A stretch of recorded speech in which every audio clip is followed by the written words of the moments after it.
할렐루야. 9월 둘째 주일 아침입니다. 귀한 예배 함께 하신 여러분 모두를 주님의 이름으로 환영합니다. 오늘도 주님의 은혜가 여러분 모두에게 차고 넘치시기를 축원합니다. 우리 마음을 정돈하시고 함께 기도하심으로 2020년 9월 13일 주일 예배를 하나님 앞에 드리시겠습니다.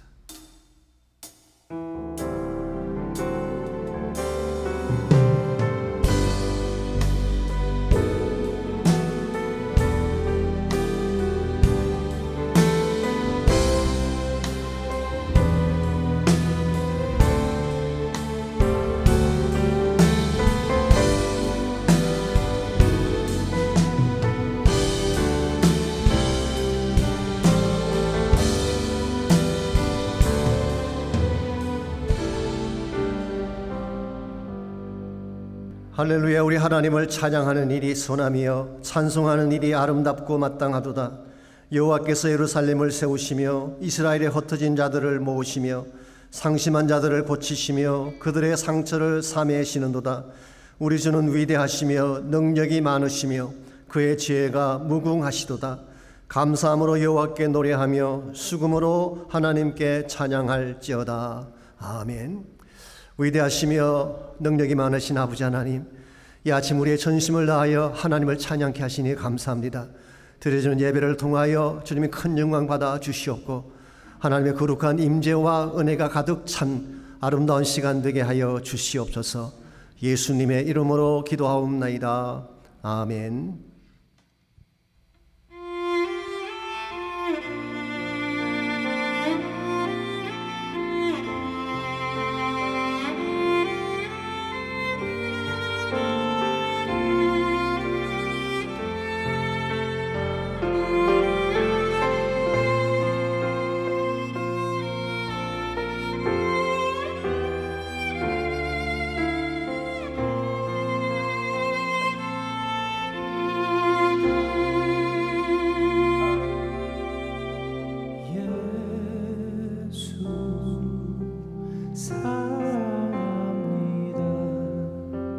사랑합니다.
찬송하라. 여호와의 종들아 찬송하라. 여호와의 집 우리 하나님의 전정에 섰는 여여, 여호와를 찬송하라.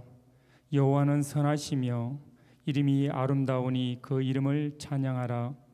여호와를 경외하며 그 도에 행하는 자마다 복이 있도다. 하나님 감사합니다. 우리의 입술을 통하여 감사와 찬송이 떠나지 않게 하심을 감사드립니다. 이 시간 하나님 한 분만을 경배드리며 찬양하기를 원합니다.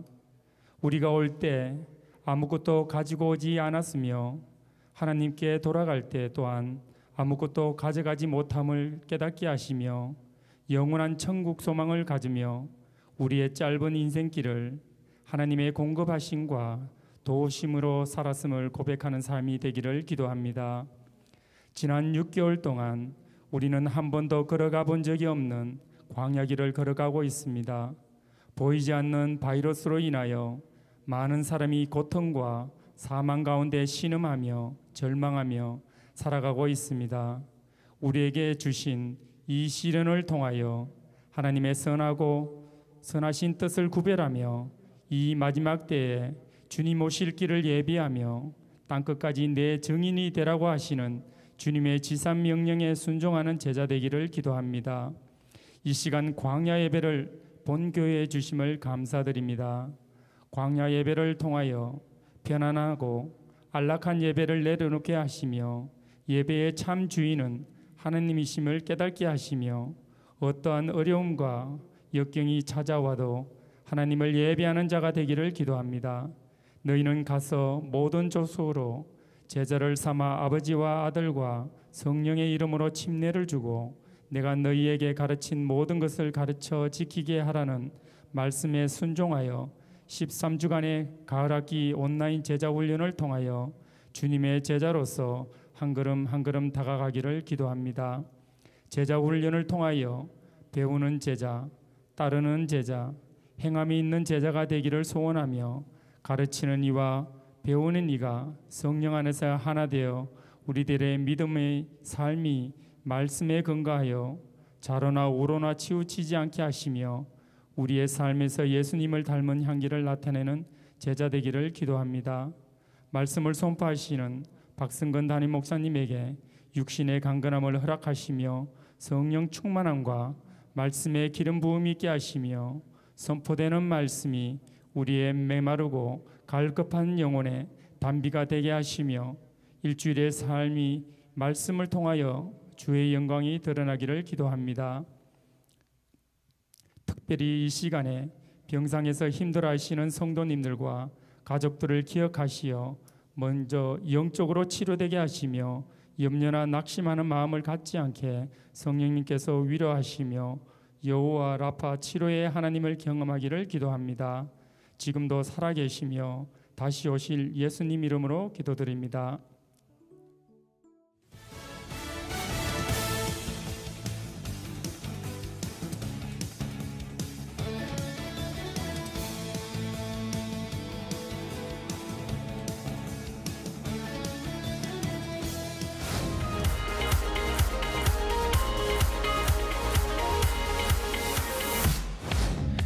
오늘 제자훈련 오리엔테이션 모임이 오후 2시에 온라인 줌으로 진행됩니다. 신청하신 성도님들은 물론 참여하기 원하시는 모든 성도님들을 환영합니다. 오늘까지 현관 안내석과 교회 홈피에서 신청을 받습니다. 2020년 마지막 기회를 놓치지 마시기 바랍니다.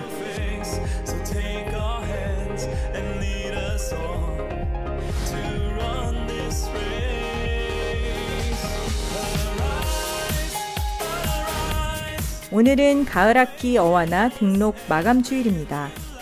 오는 금요일 오후 7시 30분부터 줌으로 진행되는 어와나에 많은 참여를 부탁드립니다.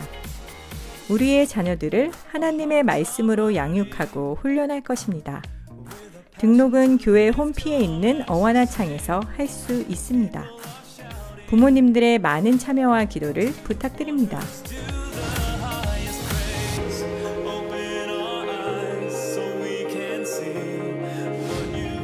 온라인 헌금이 불편하신 성도님들을 위해 안내 말씀을 드립니다. 교회의 우편으로 헌금을 보내기 원하시는 성도님들에게 우표와 교회 주소가 찍힌 우편 봉투를 제공해 드립니다. 필요하신 분들은 교회 사무실로 문의해 주시기 바랍니다. 또한 교회에 방문하셔서 모아두신 헌금을 드릴 경우에는 사무실에 마련된 헌금함에 넣어주시기 바랍니다. 참고로 교회 사무실은 매주 화요일부터 토요일까지는 오전 9시부터 오후 6시까지 오픈하고 월요일은 교회 문을 닫습니다. 주님 안에서 행복한 한 주 보내시길 바랍니다. 오늘 귀한 예배에 함께 하신 여러분 모두를 다시 한번 주님의 이름으로 환영합니다. 또 가정에서 온라인으로 예배드리시는 모든 성도님들도 진심으로 환영합니다. 우리가 어디서 예배하건 하나님 예배하는 것이기 때문에 신령과 진리로 예배하시기를 바라고 또 동일한 은혜가 넘쳐나시기를 바랍니다.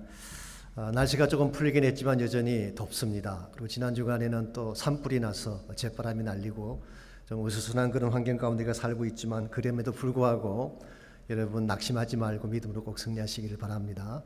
아마 빨리 지나갈 줄 압니다. 지금 많은 부분이 회복되고 있고 또 하나님의 역사가 일어나고 있기 때문에 조만간에 잘 해결되지 않을까 생각을 합니다. 광고에서 보신 것처럼 오늘부터 가을학기 제자훈련이 시작됩니다. 우리 줌을 통해서 하는 것이긴 하지만 말씀을 나누고 배우는 것은 동일합니다. 많은 분들이 등록해 주시길 바라고 혹시 아직까지 등록 안 하신 분들은 오늘까지도 아마 등록이 가능한 것 같습니다. 그러니까 교구나 약물이별로 격려해 주시기를 바랍니다. 아울러서 어와나가 18일부터 시작이 됩니다. 우리 자녀들을 위한 너무나 소중한 그런 말씀 사역이죠. 기도 많이 해주시고 또 우리 선데이스쿨과 우리 2세들을 위한 사역에도 많은 분들이 동참하시고 기도해 주시기를 바랍니다. 우리 그 외 나머지 광고들 잘 참조하셔서 협력해 주시면 좋겠습니다. 이 시간 바친 헌금을 위해서 함께 기도하겠습니다. 하나님 감사합니다. 여러 가지 많은 어려움이 있고 아직도 해결되지 아니한 문제들이 많이 있지만 그럼에도 불구하고 하나님 우리와 함께 계시고 하나님이 우리를 위해 일하신다는 사실 앞에 감사를 드립니다. 어렵지만 믿음 가운데 견고하게 서서 주를 바라보는 주의 백성들 다 되게 하시고 가정과 삶의 터전 자녀들의 모든 삶까지도 하나님 보호해 주셔서 하나님의 은혜 가운데에 우리 모두가 승리할 수 있도록 은총을 베풀어 주시옵소서. 이 시간에 귀한 예물을 주께 올려드립니다. 바치신 헌물이 주의 영광 위에 쓰임받게 하시고 말씀에 순종해서 감사해서 또 선교와 구제를 위해 드려진 모든 헌물들을 주의 영광 가운데 사용하셔서 하나님의 뜻이 아름답게 이루어지는데 쓰임받게 하여 주옵소서. 감사드리오며 예수님의 이름으로 기도하옵나이다. 아멘.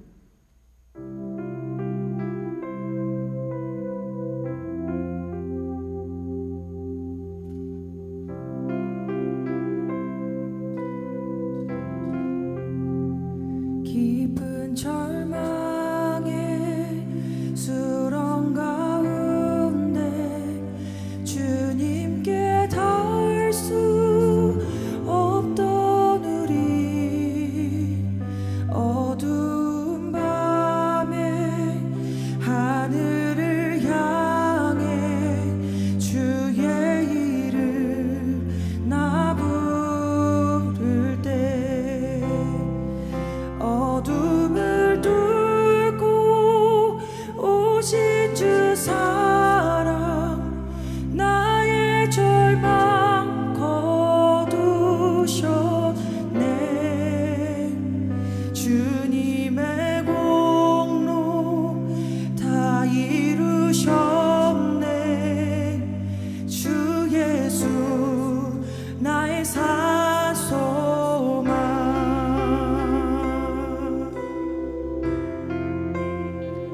그 누가 주의 자비 따라 한없는 은혜 증명할까. 영광을 떠나 이 땅에 오신 죄가 되신 구주 예수. 주의 십자가 내게 말하네. 영원히 난 용납됐네.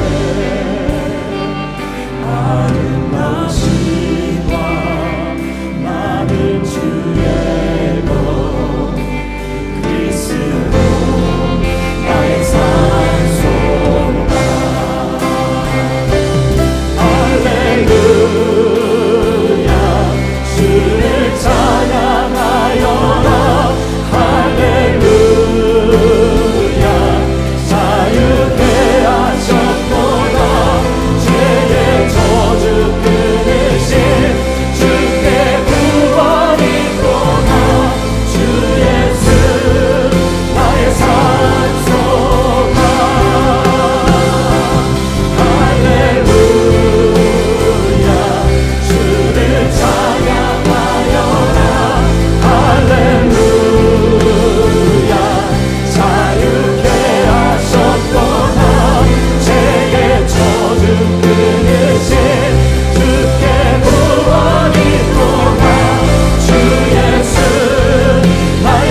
시작됐네.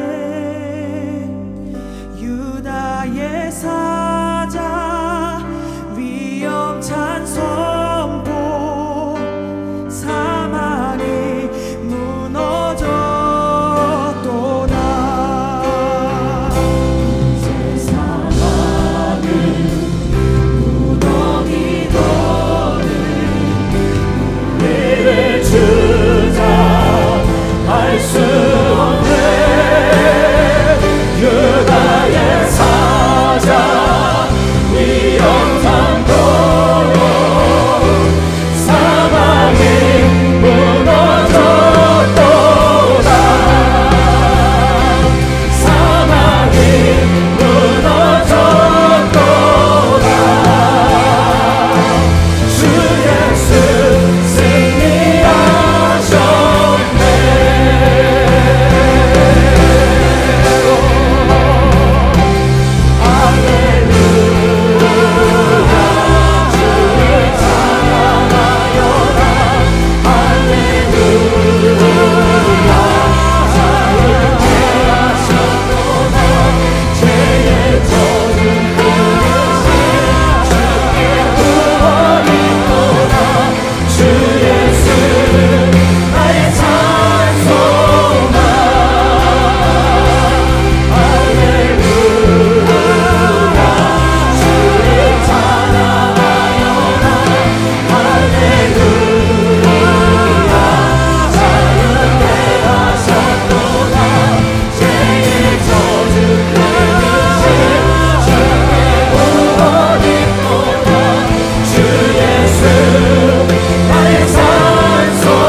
이 시대의 영적 전략.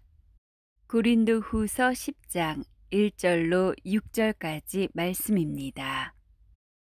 너희를 대면하면 유순하고 떠나 있으면 너희에 대하여 담대한 나 바울은 이제 그리스도의 온유와 관용으로 친히 너희를 권하고 또한 우리를 육신에 따라 행하는 자로 여기는 자들에게 대하여 내가 담대히 대하는 것 같이 너희와 함께 있을 때에 나로 하여금 이 담대한 태도로 대하지 않게 하기를 구하노라. 우리가 육신으로 행하나 육신에 따라 싸우지 아니하노니 우리의 싸우는 무기는 육신에 속한 것이 아니요 오직 어떤 견고한 진도 무너뜨리는 하나님의 능력이라. 모든 이론을 무너뜨리며 하나님 아는 것을 대적하여 높아진 것을 다 무너뜨리고 모든 생각을 사로잡아 그리스도에게 복종하게 하니 너희의 복종이 온전하게 될 때에 모든 복종하지 않는 것을 벌하려고 준비하는 중에 있노라. 아멘. 우리가 무엇을 하건 바른 전략을 세워야 그것을 이룰 수가 있습니다. 농구나 야구 같은 운동 경기에도 전략이 필요하고 국가 경영이나 개인의 비즈니스에도 전략이 필요합니다. 특별히 힘들고 어려운 때일수록 바른 전략을 세워야 승리할 수가 있는 것입니다. 몇 년 전에 유로화의 위기로 스페인이 재정적인 어려움에 처하게 됐을 때에 이런 일이 있었다고 합니다.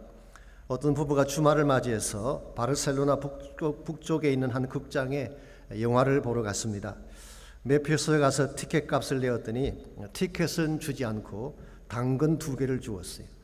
아니 왜 티켓을 주지 않고 당근을 주는 것이냐 물었더니 극장 안에 들어가 보면 안다 그렇게 이야기를 했어요. 극장 안으로 들어갔더니 입구에 선 직원이 이렇게 말을 합니다. 당근을 사셨으니 그 사은품으로 티켓을 공짜로 드립니다. 그리고 2장의 티켓을 주는 것입니다. 결국 당근 2개는 돈을 내고 산 셈이 되고 티켓은 무료로 얻은 것이 된 것입니다. 이렇게 해서 무사 영화를 보고 나왔지만 왜 극장이 이렇게 하는지가 궁금했습니다. 나중에 알게 된 사실이긴 합니다만은 굳이 입장권 대신 당근을 팔았던 이유는 세금을 줄이기 위한 전략이었다고 합니다. 재정 위기에 처한 스페인이 소비세를 엄청 올리면서 식료품에는 4%의 소비세를 부과했지만 극장의 입장권에는 21%의 높은 세율을 적용했습니다. 그 높은 세금을 물면서 누가 극장에 영화를 보러 오겠습니까? 그래서 식료품인 당근을 사게 한 후에 극장표는 무료로 주는 이런 전략을 씀으로써 관객들이 나오는 사람들이 무리하지 않고도 티켓을 살 수 있도록 그렇게 도운 것입니다. 이건 제가 만든 이야기가 아니고 몇 년 전 미국의 CBS 방송에서 재정위기를 넘기는 전략의 한 사례로 소개한 내용입니다. 국려지책이긴 하지만 당근 판매 전략으로 손님이 끊어질 뻔했던 극장이 다시 회생하게 된 것입니다. 여러분과 제가 인생을 살아가면서 어려운 여건 속에서도 생존하려면 그것을 뚫고 지나갈 수 있는 전략이 필요한 것입니다.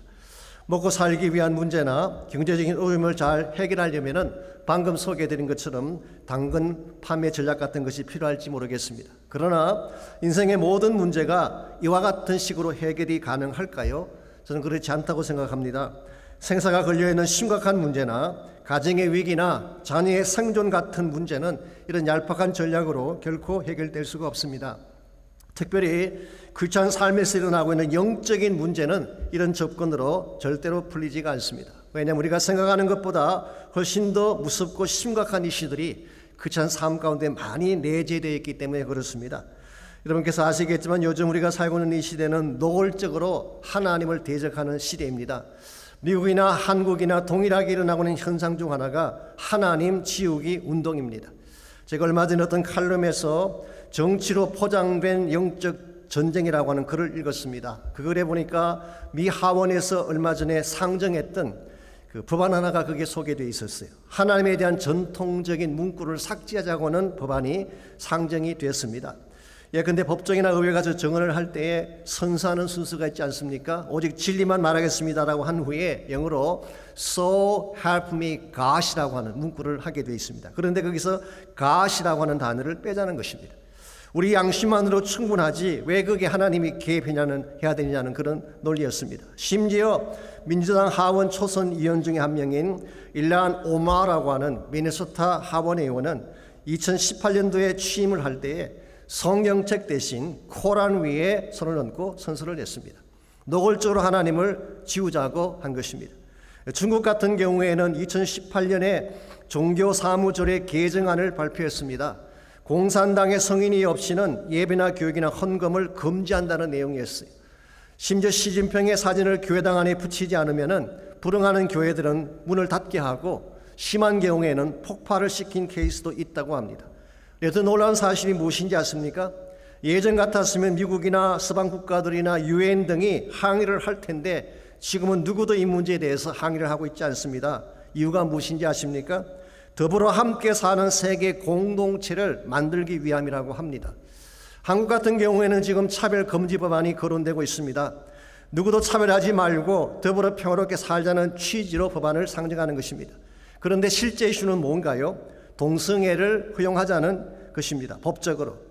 사실 차별 금지를 누가 반대하겠습니까? 인권의 소중함에 대해서 누가 이의를 제기하겠습니까? 그러나 겉모양은 인권이라는 명분으로 포장을 했지만 진짜 이슈는 하나님 지우기 운동의 한 부분입니다. 그래서 요즘은 동성애를 반대하면 사랑이 없는 사람처럼 취급을 받고 동성애 반대하는 설교를 하게 되면 캐캐 묵은 교리에 젖은 아주 잘못된 그런 목회자라고 하는 지칭을 받는 시대가 됐습니다. 근데 사실은 그런가요? 그렇지 않습니다. 여러분과 저도 동성애자들을 사랑합니다. 그들도 품어야 된다고 저는 생각을 합니다. 몇 년 전에 어떤 분이 빌리그레임 목사님에게 물었어요. 만일 당신의 아들이 동성애자라면 그래도 그를 사랑하겠습니까? 물었을 때 빌리그레임이 단 1초도 주저하지 않고 대답했어요. Of course I do. More than anyone else. 다른 누구보다도 나는 그 아들을 더 사랑할 것입니다. 우리도 동성애자들을 사랑합니다. 동성애 자체를 배척하는 게 아닙니다. 그러나 그들이 하고 있는 죄에 대해서는 지적을 해야 되지 않겠습니까? 나쁜 것은 나쁜 것이라고 이야기를 해야지 그것마저도 할 수 없다면 참된 자유국가라고 할 수가 있겠습니까? 사실 동성애의 문제는 단순히 성적 취향에 대한 이슈가 아니라 하나님 창조의 근본을 깨는 이슈이고 궁극적으로 가정을 해체시키기 위한 운동입니다. 그럼 우리가 같은 것들은 용납할 수가 없는 것입니다. 그래도 불구하고 여기에 대한 이슈만 등장하면 교회가 공격을 당하고 하나님이 공격을 당하고 있습니다. 이제는 노골적으로 기도와 예배의 능력을 비웃기까지 하는 그런 시대가 도래한 것입니다. 이와 같은 때에 저희 교회들이 무엇을 해야 될까요? 그냥 손 놓고 남의 일처럼 관망만 함이 있어도 괜찮은 것일까요? 아니면 우리끼리 밥그릇 싸움이나 하고 숫자 자랑이나 하면서 세월을 보내야 할까요? 아닙니다. 하나님이 기뻐하시는 바른 방법으로 대처를 해야 되는 것입니다. 성경은 세상의 힘이나 논리가 아니라 하나님께서 준비하신 영적인 전략을 가지고 이와 같은 시대적 문제들을 다룰 것을 말씀하고 계세요. 그래야지 하나님께도 영광이 되고 진짜 아름다운 열매도 맺혀질 수 있기 때문에 그런 것입니다. 자, 그렇다면 악한 시대를 이기기 위해 여러분과 제가 선택해야 될 영적 전략은 과연 어떤 것일까요? 오늘 같이 봉독한 본문을 중심으로 이것을 함께 정리해 보려고 합니다. 오늘 같이 읽은 본문에 보시면 대적자들을 향한 바울의 강한 경고의 말씀이 기록되어 있습니다. 1절을 먼저 보시면 이렇게 기록이 되어 있습니다. 너희를 대면하면 유순하고 떠나 있으면 너희에 대하여 담대한 나 바울은 이제 그리스도의 온유와 관용으로 친히 너희를 권한다. 그렇게 말씀했어요. 우리말 번역은 이렇게 되어 있지만 원래 원문에 보게 되면 나 바울이라고 하는 표현이 맨 먼저 나옵니다. 제가 그대로 인용해드린 myself, now, I, Paul, exalt 그렇게 되어 있어요. 직역하자면은 나 자신인 바울이 직접 너희들에게 권면한다 그런 표현이에요. 이건 굉장히 스트롱한 표현입니다. 지금까지 바울의 어조는 굉장히 부드러웠어요. 우리가 1장부터 9장까지 함께 묵상을 했는데 지금까지의 톤은 굉장히 부드러웠어요. 그랬는데 오늘 본문을 시작점으로 해서 이 톤이 강한 톤으로 바뀌어지고 있습니다. 실제로 여러분이 앞으로 공부하시면 아시겠지만 10장부터 13장까지를 보면 책망과 엄중한 경고의 메시지로 가득 차 있습니다. 그래서 많은 신약 성경학자들은 고린도 후서의 유니티, 이 단일성에 대해서 의문을 제기하기도 합니다. 쉽게 말하면은 1장부터 9장까지의 내용과 10장부터 13장까지의 내용은 서로 다른 서신을 합쳐놓은 것이라는 것입니다. 자, 그렇지 않다면 어떻게 지금까지 감사와 격려로 가득 차 있던 편지가 이렇게 갑작스럽게 할시한 내용으로 바뀔 수 있느냐고 하는 것이죠. 실제로 윌리엄 바클레이 같은 주석가는 이렇게 설명을 했습니다. 10장부터 13장에 나온 이 내용은 원래 바울이 보냈던 엄중한 편지 혹은 눈물의 편지라고 불렀던 그 편지가 있죠. 이 편지가 컬렉트하는 과정에서 잘못되게 어태치된 것이다. 그러나 고린도 후서를 바르게 읽으려면 10장부터 13장을 먼저 읽고 그 다음에 1장에서 9장을 읽어야 된다. 이런 제안을 적기도 했어요. 과연 그런 케이스일까요? 저는 꼭 그렇게 볼 필요가 없다고 생각합니다. 편지건 일반적인 글이건 주제에 따라서 어투나 분위기는 달라질 수 있는 것입니다. 예컨대 사랑에 대한 주제를 다룰 때 쓰는 어휘하고 비즈니스를 다룰 때 쓰는 어휘가 같겠습니까? 다를 수밖에 없는 것이죠. 뿐만 아니라 이 서신이 향하고 있는 대상이 누구냐에 따라서도 메시지는 달라질 수가 있는 것입니다. 예를 들어서 1장부터 9장까지는 고린도 교회 안에 있는 일반 성도들을 향한 메시지였어요.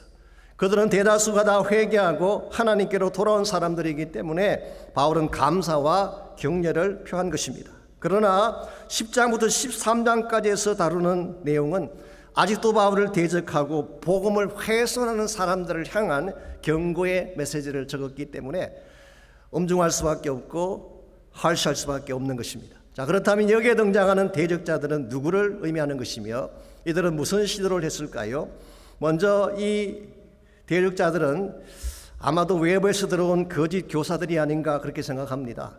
여러분이 나중에 공부하시겠지만 11장 4절을 참조해 보시게 되면 고린도 교회 안에 누군가가 들어와서 다른 예수를 전파하고 그들이 받지 아니한 다른 영을 전하는 자들이 있었다는 기록이 나와요. 이걸 보게 되면 외부에서 누군가가 들어와서 거짓된 복음이 아닌 잘못된 진리를 가르친 자가 있었던 것 같습니다. 뿐만 아니라 이와 같은 거짓 가르침에 영향을 받아서 악한 자들에게 넘어간 사람들, 아마 이런 사람들이 지금도 바울을 대적하는 대적자들일 가능성이 많습니다.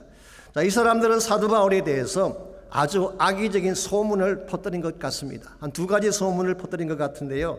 먼저 1절을 다시 보시면 너희를 대면하면 유순하고 떠나 있으면 너에게 대하여 담대한 나 바울이라는 표현이 나오죠. 여기 유순하며라고 번역을 했지만 사실 영어 성경 보시면 timid, 이건 아주 소심하고 겁이 많고 비겁한 그런 뜻이에요. 사도 바울이 직접 만났을 때는 아주 소심하고 비겁한 사람인데 멀리 떠나가서 편지로만 강한 말을 적는 사람이다. 좀 더 구체적인 설명을 드리자면 바울이 고린도 교회를 방문했던 적이 있죠. 소위 말하는 painful visit, 면전에 쫓겨났던 아픔의 방문이 있었습니다. 그때는 바울이 비겁하게 아무 소리 하지 못하고 도망치더니 나중에 한 통의 편지를 보냈어요. 이게 준엄한 편지죠. 거기에서는 큰 소리를 쳤다, 그런 말씀이에요. 앞에서는 비겁자인데 뒤에서는 용감한 척하는 바울. 이건 굉장히 인격적인 모독이 아닐 수가 없습니다. 그래서 그들은 사도 바울에 대해서 이와 같은 모욕을 공개적으로 했던 것 같습니다. 또 한 가지가 2절에 나옵니다. 우리를 육신에 따라 행하는 자로 여기는 자들이라는 표현이 나오죠.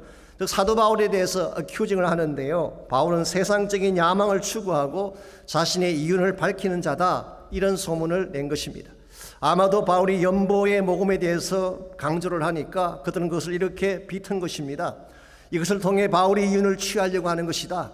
바울이 원래 마음속에 가졌던 본래적인 의미는 다 내려놓고 돈 문제를 가지고 걸고 나오는, 이건 굉장히 사악한 시도가 아닐 수가 없습니다. 아무리 개인적으로 감정이 있다고 하더라도 하나님의 종인 사도를 이렇게 매도하는 것은 하나님이 용납하실 수가 없습니다. 왜냐하면 그것은 궁극적으로 교회 공동체를 깨뜨리고 복음의 길을 막는 것이기 때문에 그러한 것입니다. 이와 같이 겉으로는 의로운 척 명분을 내세웠지만 실제로는 교회를 해체하고 복음의 길을 막고자 했던 이 사람들에 대해서 바울은 엄중하게 다루겠다는 것입니다. 여러분과 제가 이 측면에 있어서 좀 구별할 것이 필요합니다. 흔히 우리가 어떤 관계성을 이야기할 때 무조건 품어라, 사랑해야지, 그런 말을 하지 않습니까? 우린 당연히 잘못한 자를 품어야 되고 용서하고 사랑해야 됩니다. 일반 성도들에 대해서는 바울도 실제로 그렇게 했어요. 1절을 보시게 되면 온유와 관용으로 대한다 그랬잖아요. 사람이 완벽할 수가 없습니다. 누구나 다 실수할 수가 있는 것이고요, 또 실수했을 때는 당연히 품고 용서하는 것이 크리스찬 정신이죠. 그런데 만일 의도적으로 악한 영을 따라서 하나님의 교회를 깨뜨리기 위해서 이와 같은 일을 했다면 이건 용납할 수가 없어요. 여기에 대해서는 단호해야 되는 것입니다. 왜냐하면 그렇게 하지 아니하면 교회를 지킬 수가 없고 양들을 지킬 수가 없기 때문에 그런 것입니다. 여러분이 누구를 대적하려고 할 때에 상대를 잘 구별해야 돼요. 진짜 내가 대적해야 될 대상이 누구인지를 바로 알아야지 바른 대처를 할 수가 있는 것입니다. 사실 오늘날도 우리에게 일어나고 있는 현상들 중에 이와 같은 현상들이 많습니다. 아까도 잠깐 소개해드렸지만 겉으로는 인권을 내세우고 합리성을 내세우고 사람들의 평등을 주장하고 더불어 함께 사는 평화를 이야기하지만 실제로는 성경의 진리를 훼손하고 기독교 신앙의 핵심을 파괴하려고 하는 사람들이 많이 있어요. 혹시 들어보시는지 모르지만 니오 막시즘이라고 하는 신마르크스주의라고 하는 그런 사조가 있습니다. 아시는 대로 마르크스주의는 실패했죠. 공산주의는 실패한 것은 다 알고 있습니다. 최근에 등장하는 이 신마르크스주의는 옛날 공산주의의 전철을 밟지 말고 평화롭게 하고 하나를 만들어가되 궁극적으로는 하나님을 치우기를 원하는 것이 신마르크스주의. 그들이 타겟을 삼고 있는 목적이 두 가지입니다. 첫째는 가정을 해체하는 거예요. 두 번째는 교회를 해체하는 것입니다. 물론 다른 가지 많은 것도 있지만 이 두 가지가 가장 중요한 핵심이에요. 그래서 동성애를 가르치자고 하는 것입니다. 어린아이들에게, 우리 자녀들에게 동성애를 어릴 때부터 주입시켜줌으로 말미암아 장차 그 아이들이 커서 가정을 가지지 못하게 하고 가정의 근본을 해체시키고자 하는 악한 시도가 그들 뒤에 있는 것입니다. 그러므로 여러분과 제가 이와 같은 악한 자들의 공격의 내용을 잘 알고 우리가 대처를 해야지 바른 대처를 할 수가 있는 것입니다. 오늘 크리스찬 삶을 공격하는 것은 이와 같이 외적인 것만 있는 것은 아닙니다. 우리 내면 속에 찾아오는 많은 공격들도 있습니다. 관계성에서 오는 상처의 아픔도 있고 또 오랜 시간 동안 여러분과 지금 팬데믹을 앓으면서 굉장히 많은 후유증을 경험하고 있지 않습니까? 영적 탈진하는 분들이 많이 계세요. 정말 아무리 노력하고 해서도 풀리지 않는 현실 앞에서 하나님 믿는 것 자체를 회의스러워하는 분들이 등장하고 계십니다. 이와 같이 외적인 공격과 우리 내면을 공격하는 이와 같은 악한 자들의 공격 앞에 어떤 전략으로 써야지 우리가 그 모든 것들을 이겨낼 수 있는가라고 하는 것입니다. 저는 오늘 본문을 통해서 약한 시대에 악에게 지지 아니하고 하나님의 능력으로 승리하려면 꼭 필요한 세 가지 전략을 소개해 드리려고 합니다. 첫 번째 전략이 바른 방식을 택하는 것입니다. 여러분이 전쟁을 바르게 하려면 방식이 발라야 돼요. 다른 말로 표현하면 인간적인 방법이 아니라 하나님이 주신 영적인 방법을 선택해야지 영적 전쟁에서 승리할 수 있다, 그런 뜻입니다. 3절을 보겠습니다. 우리가 육신으로 행하나 육신에 따라 싸우지 아니하노니 그랬어요. 육신으로 행한다, 이 말의 뜻은 walking in the flesh라는 뜻이에요. 이게 원래 원문의 내용입니다. 이 walk이라는 것은 걷는다는 뜻이 아니라 산다고 하는 뜻이죠. 그래서 NIV 성경은 아예 we live in this world, 우리가 이 세상에 사는 것, 그렇게 번역했어요. 그러므로 이 표현은 우리가 육신을 입고 있는 한은 이 세상에서 살아가야 될 우리의 현실을 말하는 것입니다. 예를 들면은 우리가 아침에 일어나서 밥 먹고 일터에 나가서 일을 하고 사람들을 만나고 교제하고, 이건 다 육체를 가지고 있는 한 피할 수 없는 현실인 것입니다. 그래서 우리는 육신을 가지고 행할 수밖에 없어요. 그러나 육신을 따라 싸워서는 안 된다, 그렇게 말하고 있어요. 우리가 육신을 입고 있기 때문에 일반 사람과 똑같이 일하고 밥 먹고 교제하고 살지만 문제가 생겼을 때에 싸우는 방식은 not according to the flesh, 육체를 따라서 육신을 따라서 싸우면 안 된다, 그런 말씀. 예를 들면요, 인간적인 능력이나 인간적인 방법으로 싸우면 안 된다, 그런 뜻이에요. 혈기나 무력을 동원해서 싸우는 것은 하나님이 기뻐하는 방법이 아니에요. 그리고 우리가 육신적인 방법을 가지고 싸울 경우에는 세상을 이길 확률도 별로 없습니다. 세상이 훨씬 더 강한 것들이 많기 때문에. 그러므로 하나님 우리에게 주신 진짜 승리할 수 있는 또 하나의 방식이 있는데, 그게 바로 성령을 따라 행하는 것입니다. 우리는 피지컬한 능력을 따라 싸우는 자들이 아니라 성령 따라 행함으로 승리하는 자가 되어야 되는 것입니다. 즉 성령의 음성을 듣고 성령의 지혜를 받고 성령의 인격과 성령의 파워를 가지고 살아갈 때에 약한 시대가 우리를 막아설 수가 없고 궁극적으로 승리하게 되는 것입니다.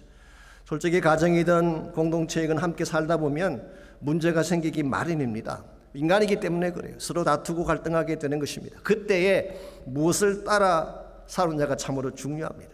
어떤 분은 육체를 따라 싸우는 사람들이 있죠. 육체를 따라 싸우게 되면 해결이 주어지지 않습니다. 갈라디아서 5장 19절에서 21절까지를 나중에 찾아보십시오. 육체가 이끄는 대로 행동할 경우에 일어날 현상들을 거기에 많이 나열해 놓았어요. 원수 맺는 것, 분쟁, 시기, 당 짓는 것, 분열함, 이단, 투기, 술 취함, 방탕함, 이와 같은 것들이 육신을 따라 살았을 때 나타나게 될 현상이에요. 이와 같은 것들이 나타나면 가정이 화목하겠어요? 공동체가 건강하게 만들어지겠습니까? 오히려 더 악화시킬 가능성이 많죠. 그러나 반대로 성령을 따라 살면 어떤 열매가 맺혀질까요? 그게 갈라디아서 5장 22절과 23절이에요. 너무나 잘 아시는 성령의 9가지 열매. 성령을 따라 살 때 진정한 의미의 사랑이 주어지게 되고 희락이 주어지게 되고 화평과 오래 참음이 주어지게 되는 것입니다. 여러분들은 인생 터전 가운데서 문제가 생겼을 때 어떤 방식으로 싸우시나요? 육신의 방식을 동원하시는지 아니면 성령의 방식을 동원하시는지. 성령의 방식은 용납하는 것을 말합니다. 사랑하는 것을 말하고 수용하는 것을 말하고 차라리 내가 손해를 볼지언정 축복하는 것을 성령의 방식이라고 부르고 있습니다. 여러분, 이와 같이 성령을 따라 행하게 되면 위기가 오히려 축복으로 변할 수가 있고 사악한 문제가 오히려 나에게 아름다운 열매를 가져올 수도 있는 것입니다. 그런데 이것을 무시하고 내 방식대로 다 해버리면 좀 시원할지 모르겠어요. 내 마음 있는 거 그냥 다 터뜨려버리고 분노 내고 던지고 다 하면은 마음은 좀 시원할지 모르지만 문제는 절대로 해결되지 않습니다. 오래전에 저희 교회에서 선교 바자회를 할 때, 지금은 선교 축제라고 해서 우리 체육관에서 그렇게 하지만 그 당시는 베란다 길을 막고 이렇게 바자회를 했습니다. 그때 타교에 다니시는 장로님 한 분이 오셔서 저와 같이 대화할 기회가 있었습니다. 그 장로님이 섬기는 교회에 셀 모임이 있는데 거기서 일어난 일화를 저에게 말씀해 주셨어요. 소그룹 모임에서 서로 모여서 말씀도 나누고 기도하고 친교를 하다 보면 항상 튀는 사람이 있죠. 그래서 그 셀 모임에도 항상 튀는 사람이 한 명 있었어요. 말을 직설적으로 하고 주변 사람들에게 상처를 안겨주기도 하고 무례한 행동으로 눈살을 찌푸리게 하는 그런 사람이 있었어요. 한 번은 이 사람이 어떤 나이가 드신 점잖은 분에게 상처가 되는 말을 한 것입니다. 그런 말은 절대 공개석상에서 하면 안 되는 것인데 생각 없이 해버린 것입니다.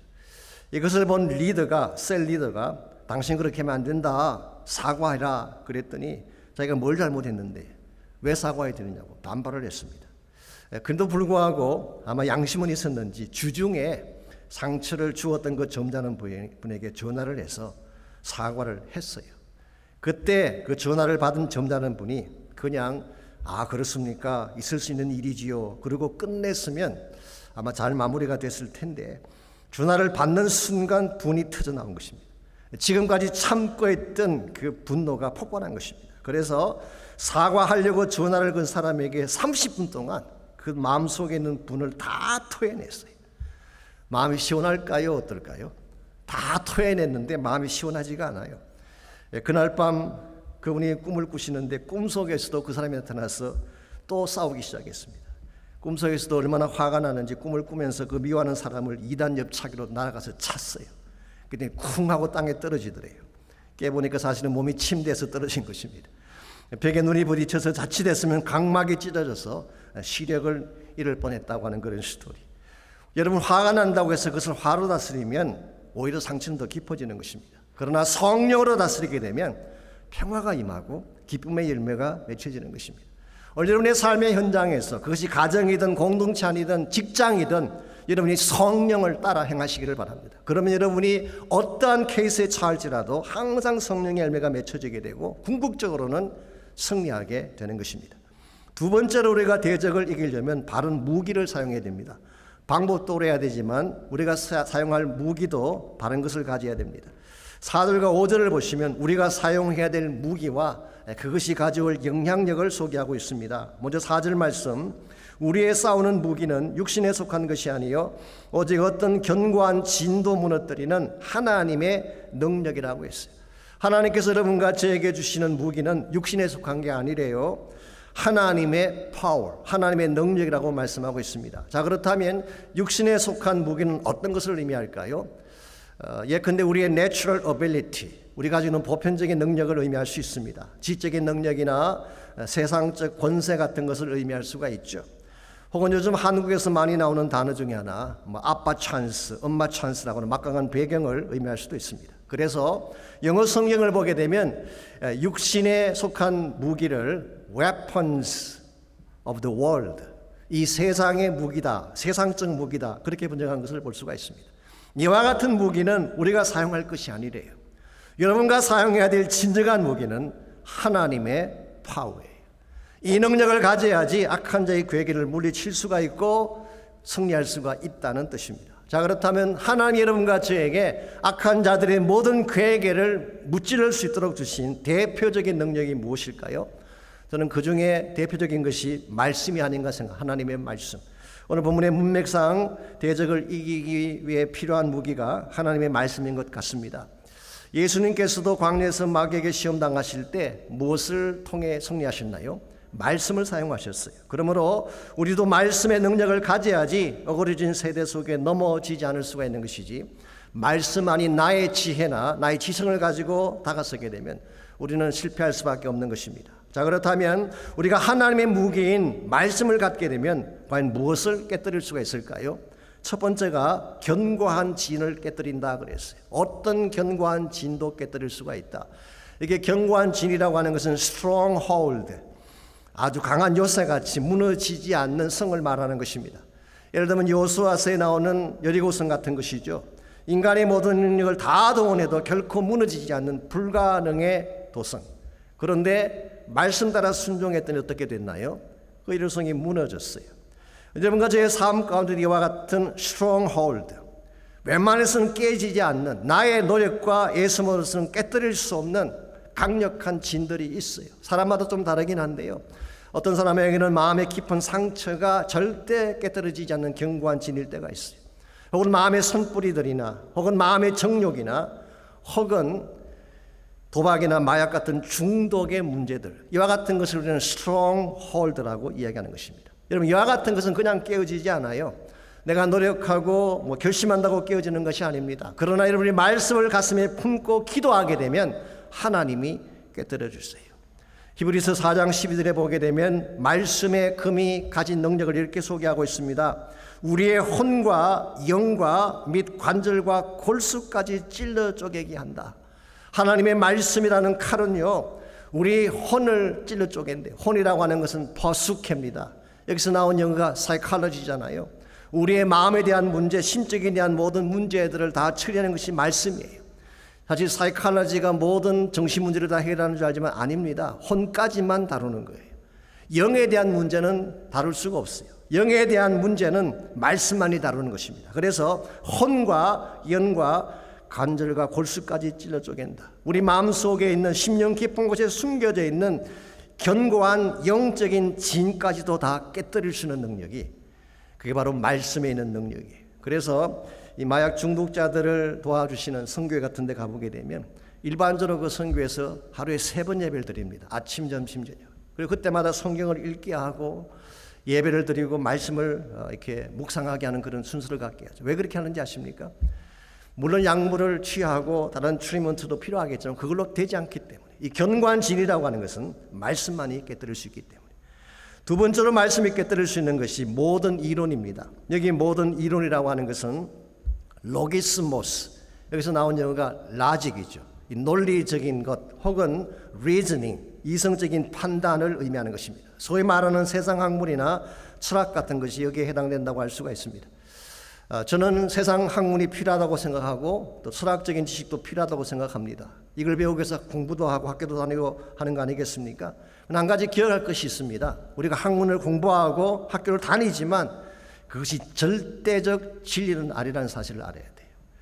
인간의 논리의 한계 속에서 정리해 놓은 이론에 불과하기 때문에 얼마든지 변할 수 있는 것이고, 때에 따라서는 디펙트가 있는, 약점이 있는 것이 세상의 학문적인 이론이에요. 그러므로 여러분이 만일 거기에 여러분의 인생을 다 거는 것은 대단히 위험합니다. 왜냐하면 모래 위에 세운 집처럼 언제 붕괴될지 모르기 때문에.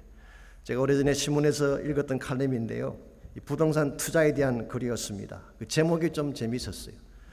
망하는 10가지 길이라고 하는 제목으로 글을 쓰셨어요. 우리가 망할 수 있는 10가지 길 가운데 첫 번째로 소개된 것이 전문가의 말을 100% 믿지 말라. 믿으면 반드시 망한다. 그런 내용이었어요. 그러면서 이런 사례 하나를 소개했습니다. 이 투자론을 강의하는, 주식 투자든 여러 가지 투자하는 것을 강의하는 유명한 대학 교수가 있었는데, 이 전문적인 지식과 분석으로 부자 되는 비결을 쪽집게같이 끄집어내는 그런 분이에요. 그러다 보니까 그의 강의는 항상 인기가 있고 수많은 사람들이 그의 성공담을 듣기 위해서 몰려왔습니다. 근데 그 강의 잘하던 이분이, 전문가가 한 번은 초청 강연장에서 강의를 제대로 하지 못하고 버벅거리면서 망친 적이 있었어요. 이유가 뭔지 아십니까? 그 강의실의 청중 가운데에 자신이 새들을 살고 있는 집주인이 앉아 있었기 때문에. 이론과는 달리 정작 본인은 부자가 아니었던 것입니다. 본인도 새빵살이하는 주제에 부자의 비결을 가르친다는 것이 말이 되나요? 오늘 세상 논리가 일반적으로 이런 것입니다. 믿을 것이 못 돼요. 그러면 거기에 속기보다는 우리 하나님 말씀에 여러분의 인생을 걸어야지 참된 축복으로 나갈 수가 있는 거예요. 이와 같이 하나님 말씀의 무기는 견고한 진도 깨뜨리고 세상적인 이론도 깨뜨리지만 5절을 보시면 또 한 가지 깨뜨릴 수 있는 것이 있습니다. 하나님 아는 것을 대적하여 높아진 것을 다 무너뜨릴 수가 있다.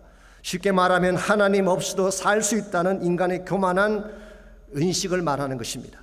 오늘날 과학이 굉장히 발달했잖아요. 엄청나게 발달한 건 사실입니다. 이 컴퓨터와 인공지능이 발달하면서요, 과거에는 상상조차 할 수 없던 일들이 지금 진행되고 있습니다. 그러다 보니까 인간들 마음속에 하나님 없이도 살 수 있다는 교만이 찾아오기 시작한 것입니다.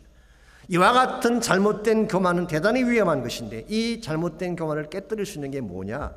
오늘 본문에 의하면 하나님 말씀이라는 것입니다. 사실 오늘날 마귀의 공격은 대단히 교묘합니다. 우리가 일반적으로 생각하는 것처럼 스피드하지가 않아요. 아주 서틀해요. 굉장히 교묘한 것입니다. 치밀하기 때문에 누구나 넘어갈 수밖에 없도록 만드는 이것이 마귀의 속임수예요. 이와 같은 마귀의 속임수를 대적하려면 말씀의 진리가 반드시 필요합니다. 우리가 가진 상식이나 지식으로 절대로 안 돼요.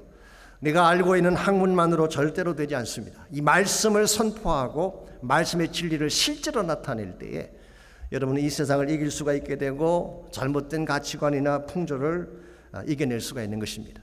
자, 그렇다면 이 말씀을 실제로 사용할 수 있는 비결이 뭘까요? 하나님 우리에게 무기로 말씀을 주셨는데, 이 말씀을 말씀되게 할 가장 베스트 웨이, 가장 좋은 방법이 뭘까요? 에베소서 6장에 보게 되면 그 비결이 나와 있습니다. 사실 6장 11절부터 18절까지를 나중에 읽어보십시오. 거기 보게 되면 악한 자들을 대적하고 악한 시대에 서기 위해서 영적 전쟁에서 우리가 반드시 갖춰야 될 6가지 무기를 소개하고 있습니다. 6가지 중에 유일한 공격력 무기가 말씀이에요. 말씀을 성령의 검이라고 했습니다. 그래서 이것이 유일한 공격력 무기인데요. 이 6가지 무기를 실제로 사용하려면 뭐가 필요한가? 그게 바로 에베소서 6장 18절이 소개하는 내용이에요. 무시로 성령 안에서 기도하라고 했어요. 말씀이 정말 말씀 되려면 기도가 필요하다는 것입니다. 정말 하나님의 무기를 정말 이 세상을 정복하는 데 서기를 원한다면 반드시 성령 안에서 무시로 기도해야 된다, 그런 뜻이에요. 이런 측면에서 저는 이 마지막 시대에 사는 교회가 정말 변하기를 원하고, 또 교회를 통해서 세상이 변하기를 정말 원한다면 우리가 반드시 실천해야 될 2가지 실천이 필요하다고 저는 생각합니다. 첫 번째가 영적 각성이에요. 우리가 물론 세상에 대해서 비난을 가할 수가 있고 세상을 탓할 수 있을지 모르지만 세상을 탓하기 전에 먼저 우리 자신을 봐야 돼요. 우리가 그동안 어떻게 왔는지를 봐야 돼요. 하나님의 교회들이 세상 앞에 어떠한 모습으로 섰는지를 먼저 보고 영적 각성이 일어나야지, 그래야지 세상을 변화시킬 수가 있어요. 2번째로 해야 될 조치가 말씀을 실제로 선포하는 것입니다. 하나님 말씀은 일반 말과 다릅니다. 제가 신학교 다닐 때 배웠던 용어인데요, effective language라는 단어가 있어요. 하나님 말씀은 그냥 용어가 아니라 효과를 가져오는 effective language. 예를 들면은 예수님께서 풍랑아 멈추라 그렇게 말씀하셨죠. 그럼 실제로 풍랑이 멈추는, 이게 effective language예요. 나사렛아 일어나라 그러니까 걸어서 나왔어. 이게 effective language예요. 나를 믿으면 구원받는다, effective language예요. 믿지 않으면 심판받는다, effective language예요. 여러분과 저에게는 예수님 같은 파워는 없지만 말씀 그다지이신 나사렛 예수의 이름으로 선포하면 실제로 여러분 삶 속에서도 이펙트가 나타나는 거예요. 이걸 행사해야지 우리가 강한 군대로 살아갈 수가 있습니다. 지난 주간에 홍성준 변호사님 나승선 기도원인가 여기 원장으로 취임하시는데 저희들이 같이 가서 예배를 드렸더니 그분이 그런 간증하셨어요. 오래전에 그 지역에 산불이 났는데요, 그 당시 원장님이셨던 임 목사님이 불은 나고 불은 계속 몰려오는데 방법이 없어요. 소방관들이 오는 것도 아니고 무슨 기구가 있는 것도 아니고, 그때 유일하게 할 수 있는 것이 불길을 향해 선포하며 기도하는 것입니다. 불길아 떠나갈지어다. 그리고 2 손을 들고 간절하게 기도했는데 어떻게 됐을까요? 실제로 불길이 기도원 건물을 비껴나갔다고 합니다. 누가 한 것일까요? 하나님이 하신 거예요. 사실 하나님이 여러분과 저에게 굉장히 강력한 무기를 주셨어요. 어떤 견고한 진도 막아서지 못할, 어떤 세상의 풍조도 막아서지 못할, 어떤 교묘한 속임수도 감히 우리를 속이지 못하게 만들 강력한 무기인 말씀을 주셨는데 우리 말씀을 사장시켜 놓고 말씀을 사용하지 않는 데 문제가 있어요. 이제 제자훈련이 시작되는데요, 여러분 제자훈련을 통해서 진짜 말씀을 사용하는 제자가 될 수 있기를 바랍니다. 말씀의 실제적인 역사를 나타낼 수 있도록 살아가야지 하나님의 사람답게 살 수 있는 거예요. 이와 같이 우리가 대적을, 마지막 시대 대적을 이겨내려면 1차적으로 성령 따라 살아야 돼요. 2번째는 말씀 따라 살아야 됩니다. 마지막 3번째로 그리스도를 따라 살아야 되는 것입니다. 이것을 저는 바른 복종이라고 표현하고 싶습니다. 여러분과 제가 예수님에게 복종하며 살 때에 우리는 대적을 이겨낼 수가 있습니다. 5절 하반부를 보시면요, 말씀의 무기가 행하는 또 하나의 역사가 나오죠. 모든 생각을 사로잡아 그리스도에게 복종하게 한다고 했어요. 즉 말씀이 우리 생각을 장악하게 되면 그때 비로소 우리가 그리스도에게 복종하게 된다, 그런 뜻입니다. 자, 여기 우리말 번역에 복종이라고 번역을 했는데요, 사실은 순종이라고도 번역할 수 있는 단어예요. 똑같은 단어입니다. 그런데 왜 순종이라고 말하지 않고 굳이 복종이라고 번역을 했을까?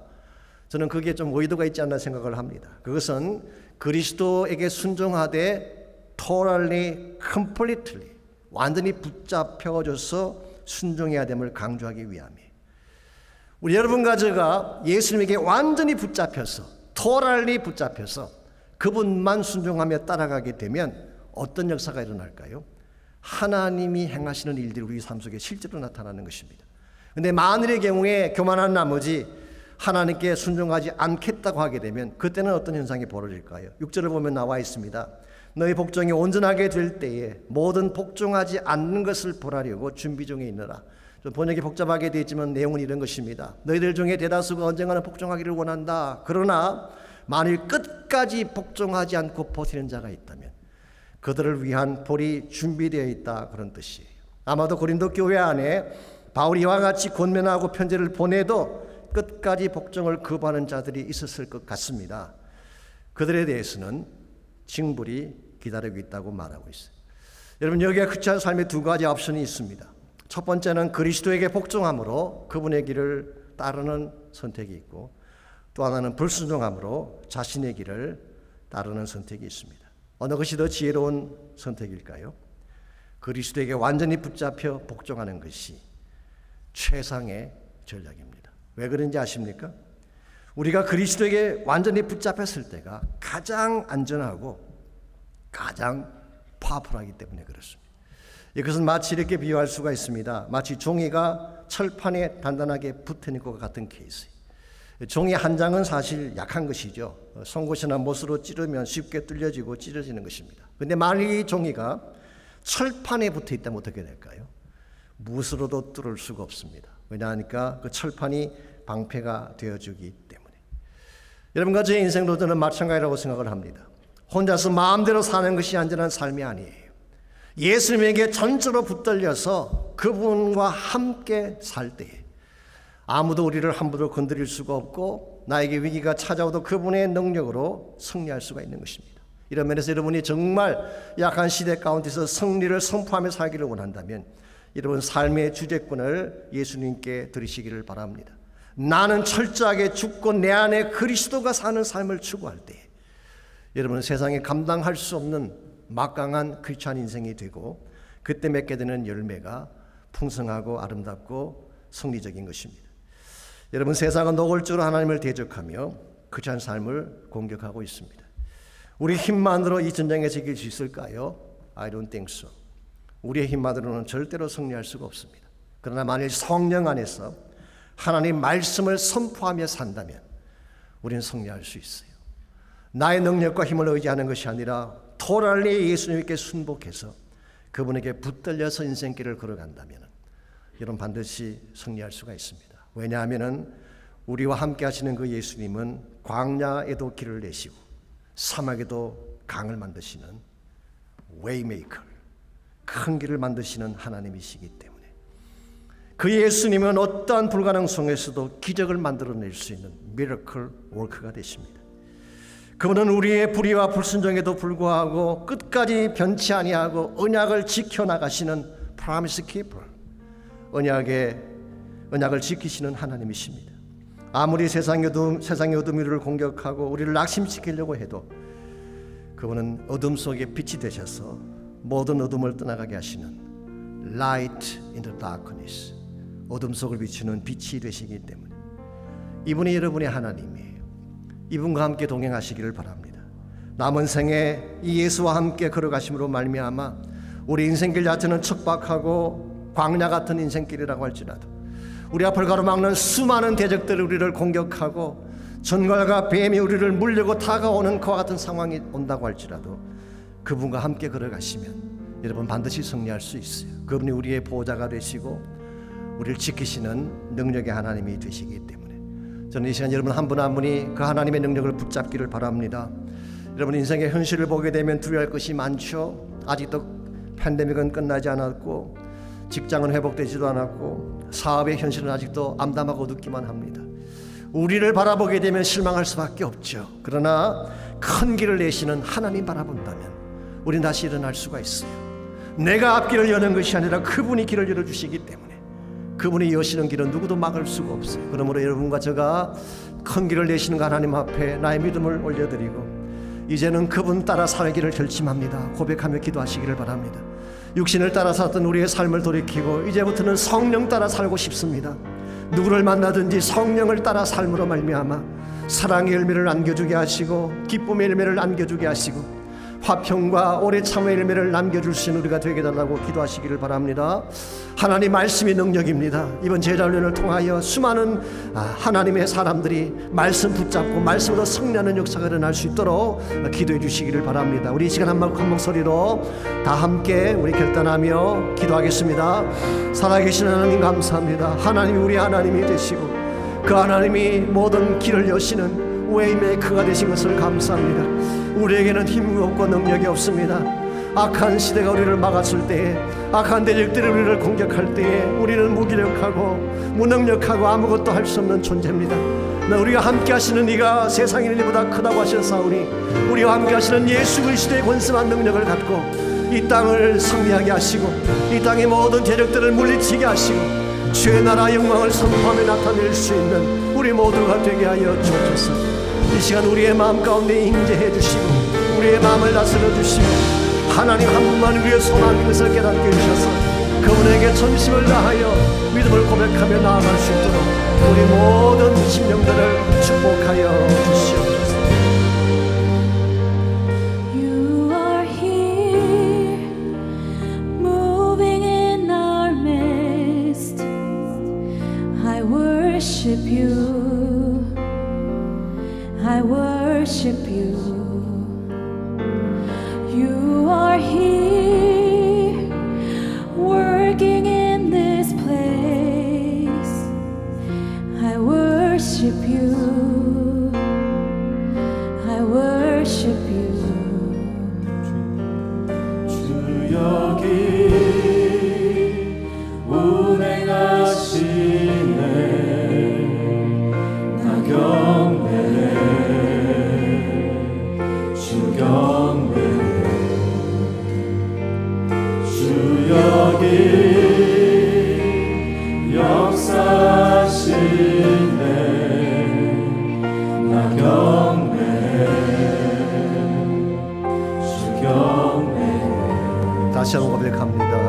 주 여기 운행하시네. 나 경배해, 주 경배해. 주 여기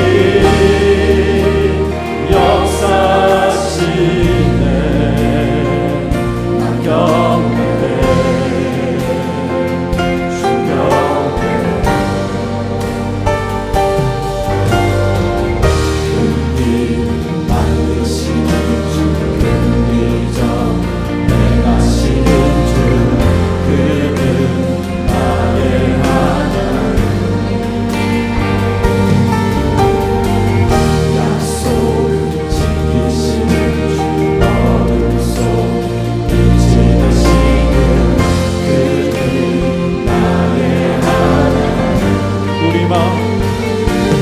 우리 마음 만지시는 주, 나 경배해,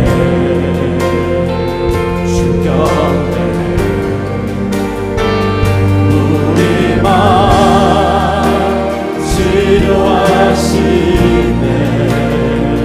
나 경배해,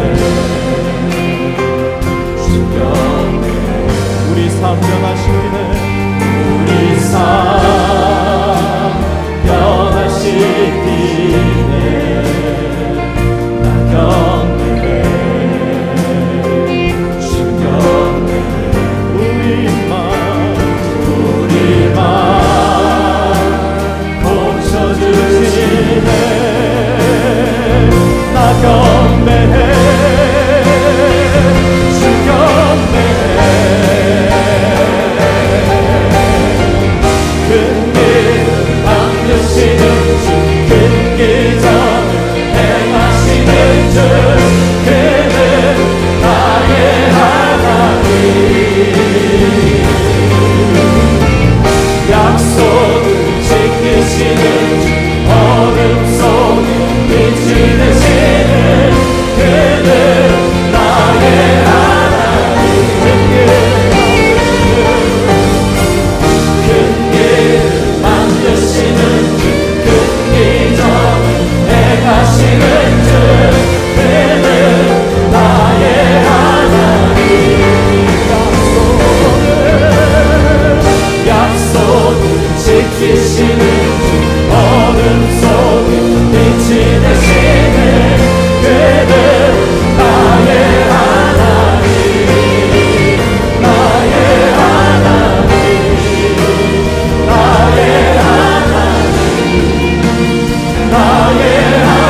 감사합니다.